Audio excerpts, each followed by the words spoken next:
Bienvenidos un día más a misderechos.club, el podcast en el que hablamos sobre los derechos que tienen las personas enfermas o lesionadas, presentado por mí, que soy Jorge Capmany, abogado.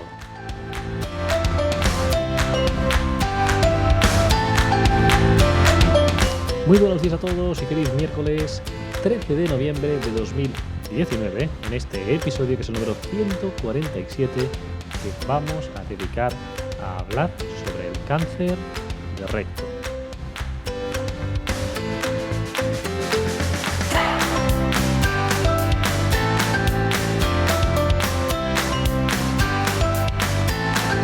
Y ya lo sabéis, como siempre, antes de empezar cualquier episodio, os pedimos que os suscribáis a misderechos.club en la plataforma de iVoox. Es totalmente gratuito y si os suscribís, pues nos ayudaréis a ser el podcast número 1 en la categoría de salud de iVoox, que es nuestro objetivo. Igualmente, también sabéis que podéis suscribiros a nuestro podcast en nuestra página web. Si entráis en misderechos.club, a mano derecha tendréis el cajetín de suscripción en el que podéis introducir vuestro nombre y correo electrónico y vais a participar en nuestra comunidad, en nuestro club. De forma que, pues en este sentido, podréis, entre otras cosas, por ejemplo, pues hacer las preguntas para los episodios de los doctores, de las entrevistas. También podréis, pues, hacer preguntas de los episodios divulgativos y también hacer preguntas en esos episodios que hacemos de contestando a preguntas. Es decir, que todos son ventajas, es totalmente gratuito y así nos ayudáis a que sea mucho más participativo este podcast. En esta semana hemos visto pues ayer la entrevista, en este caso al doctor Rodríguez, para hablar del asma ocupacional y también hoy veremos el cáncer de recto en este sentido. También recordaros que los efectos de la próxima semana, el episodio divulgativo que vamos a hacer se va a centrar. En este caso ya abandonamos el cáncer porque estuvimos la semana pasada con el cáncer de pulmón y esta semana con el cáncer de recto y vamos a tratar la semana que viene una enfermedad que es el Charcot-Marie-Tooth. Entonces, si os parece, si tenéis cualquier duda o pregunta, siendo suscriptor la podéis hacer en el correo que vais a recibir en breve. Y ahora ya sí, si os parece, empezamos el episodio de hoy a hablar sobre el cáncer de recto.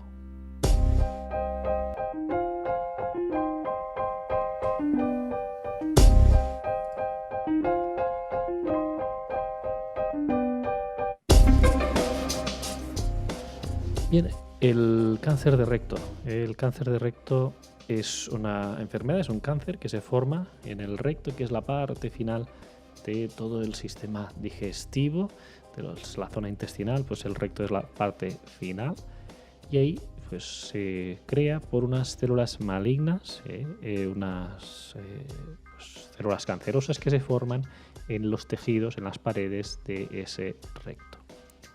Hay una clasificación en varios estadios, puede ser estadio 0, 1, 2, 3 o 4. En concreto hablamos de células anormales en la mucosa, en la capa más interna de la pared del recto cuando hablamos del estadio 0. Es decir, que esas células anormales están en la mucosa, en la parte más de dentro, más interna de la pared del recto. El estadio número 1 es cuando el cáncer se formó en esta mucosa, en esta parte que decíamos del estadio 0, y se ha diseminado en una submucosa, que es una capa del tejido está junto a la mucosa, una parte más hacia afuera, como si dijéramos de dentro a afuera, pues una parte más hacia afuera. El estadio 2, el cáncer se disemina a través de la serosa, es decir, la capa más externa del recto. En el cáncer estadio 3 se ha diseminado a través de la mucosa, la capa más interna. Y en el estadio 4 quiere decir cuando el cáncer ya se ha diseminado a otra área u órgano, lo que se llama metástasis, cuando ha pasado esa parte del recto y se ha ido a otra área del cuerpo o de otro órgano. Entonces, para hablar sobre el cáncer de recto vamos a entrevistar a un oncólogo para hacerle más preguntas del por qué se provoca, cómo es la evolución, cómo se pasa de un estadio a otro, etcétera. Bien, pero Me interesa ahora destacaros lo que son los factores de riesgo, como vemos en todas las enfermedades, es decir, cuáles son las condiciones que hacen que tenga mayor probabilidad de tener un cáncer de recto. La primera es el factor pues, familiar. Si se tiene algún antecedente familiar de cáncer de recto o de colon en un pariente de primer grado, pues un padre, un hermano, un hijo, en esos casos pues, se tiene más riesgo. También hay el hecho de haber padecido un cáncer de recto uno mismo, es decir, tienes más probabilidad de padecer otra vez cáncer de recto si ya has padecido con anterioridad un cáncer de recto o de colon. También está antecedentes personales de adenomas de riesgo alto, lo que se llaman los pólipos colorectales. Entonces, si tienes pólipos de 1 centímetro o más de tamaño, pues también esas personas tienen más probabilidad de padecer un cáncer de recto. Insisto que todo esto son factores de riesgo. Si alguien ha padecido un cáncer de recto, no quiere decir que vaya a padecer otro.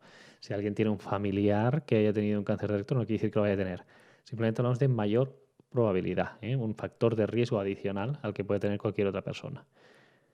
También tenemos, entre otros, pues el hecho de padecer alguna enfermedad digestiva, como la colitis ulcerosa o la enfermedad de Crohn. Eso también hace que tengas mayor probabilidad de padecer un cáncer de colon. Y ya para acabar, el hecho de consumir alcohol, más de 3 bebidas al día, incrementa el riesgo de forma importante de padecer cáncer del recto, y también el tabaco, el fumar tabaco. Y en cuanto a los estilos de vida, también la obesidad es un factor de riesgo adicional.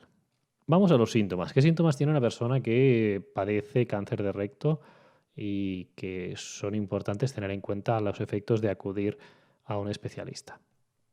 Cuando tenemos sangre en las heces, es decir, que en las cacas que tenemos hay sangre o hay un color rojo brillante o muy oscuro, pues es una cosa que debemos acudir de forma urgente al médico para que nos pueda decir cuál es ese motivo. Pueden ser varios los motivos, pero uno de ellos podría ser el cáncer de recto. También hay cambios en los hábitos intestinales. Si hay unos cambios nosotros somos pues muy constantes y siempre tenemos las heces de algún tipo de forma, pues que le haya un cambio, pues eso puede ser motivo de un cáncer. La diarrea, el estreñimiento, la sensación de que aunque vayamos al baño nos notamos que no vaciamos del todo, es decir, que siempre tenemos una sensación de que no se vacía de forma completa el intestino. Unas heces más delgadas de lo habitual, eh, dolor abdominal por gases, sensación de llenura, cólicos, es decir, si tenemos un dolor abdominal generalizado y frecuente, pues podría ser síntoma de padecer un cáncer de recto. Y también tenemos pues lo que sería un cansancio muy importante, no asociado al esfuerzo físico, una pérdida de peso sin tener una razón conocida, y los cambios de apetito que podamos pasar. ¿Cómo se llega al diagnóstico? Básicamente se hace un examen físico y unos antecedentes de la persona para revisar cuál es el estado general de salud, ver los factores de riesgo, etcétera. Y a partir de ahí también se miran pues, los que habíamos visto, antecedentes familiares y personales que puedan afectar a esta enfermedad. En relación a las pruebas más comunes, pues tenemos la colonoscopia, que es un procedimiento en el que se introduce una cámara para observar el interior del recto y el colon y determinar si hay pólipos. Es decir, esos pólipos son áreas pequeñas de tejidos o áreas anormales que podrían ser cáncer. Una vez se puede detectar estos pólipos, pues lo que se suele hacer es una biopsia, es decir, la extracción de esos tejidos para que un patólogo vea si pueden ser cancerosas o no. Y luego también tenemos pues, una serie de pruebas de antígenos carcinoembrionarios que son para medir la concentración de este antígeno en la sangre, es decir, que se puede hacer mediante analíticas.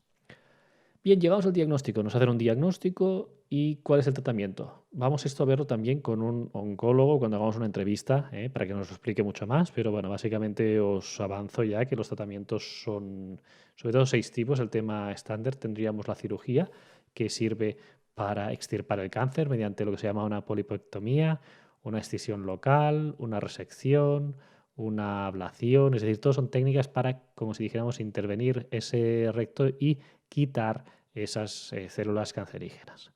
También se puede hacer por radioterapia, también con quimioterapia. con observación activa. No se hace ningún tipo de tratamiento en ese sentido y cuando hay un crecimiento de ese cáncer, pues se le administra un tratamiento para curarlo.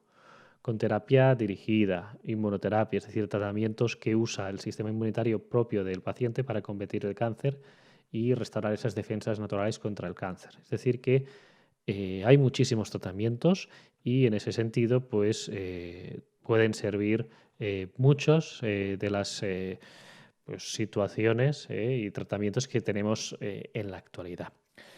Vamos en cuanto al tema jurídico, que quizá es el más importante, que el que yo os digo siempre. En este caso, lo primero que miraremos será la incapacidad permanente. En el cáncer de recto es posible que os puedan reconocer una incapacidad si habéis padecido cáncer de recto, y para eso lo que tenemos que mirar son las secuelas, es decir, cuáles son las secuelas que han quedado una vez hemos realizado el tratamiento.